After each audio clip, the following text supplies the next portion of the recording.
I want to bring in Illinois Democratic Congresswoman Sherry Bustos and former Florida Republican Congressman David Jolly, also an MSNBC political analyst. David, let me ask you first. You saw the way the issues break down. In your mind, is the overriding factor here going to come down to whether people care more about those economic issues or their cultural issues, or is that sort of a too simplistic view?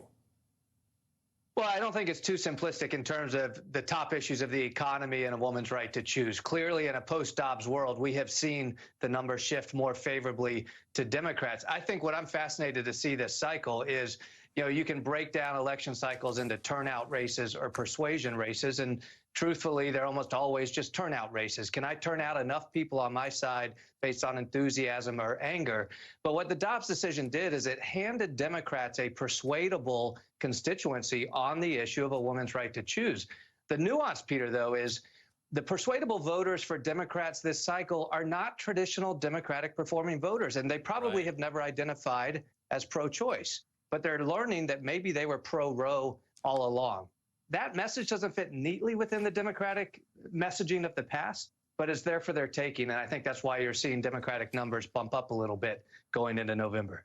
Congresswoman, let me ask you about this. We know that the Fed is kicking off a big meeting today. The economy obviously remains on everybody's mind. The president said on Sunday that he thinks the worst is over, but an article in Kiplinger yesterday said the following. This is a quote. It said, "It's very likely that the downturn we have been experiencing will get much worse and the bear market is likely not over." If the economy gets much worse, as they warn, how problematic is that for Democrats? And the Democrats have to demonstrate continued progress to try to keep this issue from becoming a defining one for so many voters? Yeah, it's not good if the economy continues to go in the wrong direction. It's not good for Democrats. However, we have to look at what we have done, and we have to keep talking about that. I mean, look what just happened for Medicare patients. We are capping their yearly expenses at $2,000. If a senior has to be on insulin, that is capped at $35 a month. Nobody else has gotten that done. The president just relieved $10,000 in student loan debt, or $20,000 if you went to school on Pell Grants. So we've got a story to tell, but we just have to keep telling it.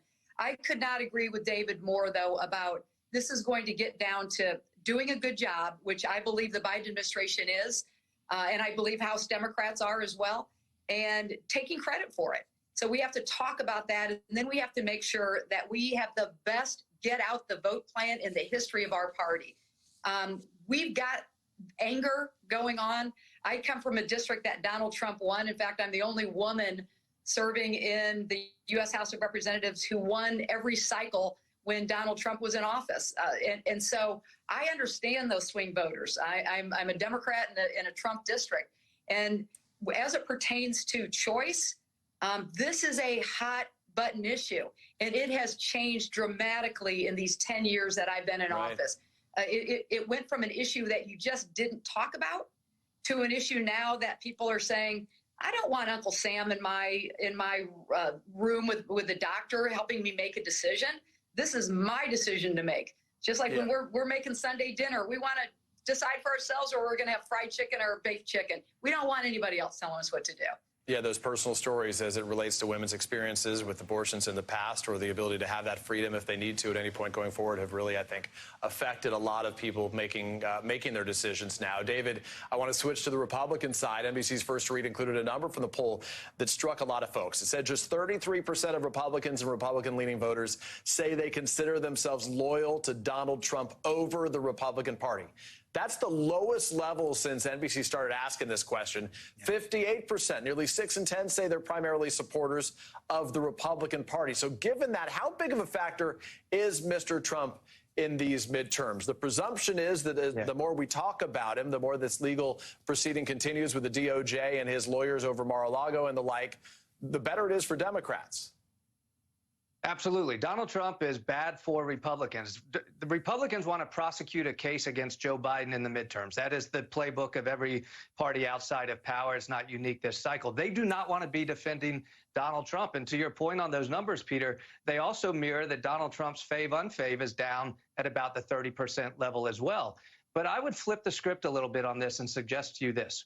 It actually indicates that Donald Trump is the one Republican leader today uniquely capable of dividing the party, right? Those numbers on DeSantis or Abbott or Haley or others are probably in the single digits. Those are just loyal Republicans. So what that number tells us is if Donald Trump himself removes himself from the scene, and particularly if he steps out of the 24 cycle, Republicans will unite behind DeSantis or some other.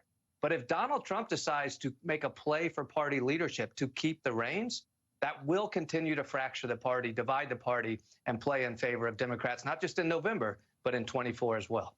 Congresswoman, last question to you. What do Democrats need to do? 7 more weeks to the midterms. You talked about get out the vote. That effort there is what you think needs to be in place right now, beyond just talking about their successes to this point? Well, the MAGA Republicans, to the point David made about the Trump loyalists, we have to talk about them. They have begun to take over the Republican Party, which was a real shame. I can look back and say I have many friends in the Republican Party, but the hardcore MAGA Republicans, that's a whole different story. And so I think what we have to do is talk about the hardcore nature of the MAGA Republicans, that they want to criminalize women's choices. They want to send Uncle Sam to the doctor's office with us. They want to send women to jail if they are doing a search for a medical provider. This is extreme, and we need to talk about that. Anger is a motivator. And then we've got to have the best, not just the get out the vote plan, but also continuing to register voters in every state, in every congressional district where we've got a shot. And so what I would do if I'm running a campaign is I would take some of that money that is being used, no offense to the airwaves, but it is being, the airwaves are being inundated. Let's use some of that money to make sure we're registering and then getting out the voter. Yeah, it's a good point to make. Congresswoman Cheri Bustos, we appreciate your time. Former Congressman David Jolly, always good to have you for your perspective.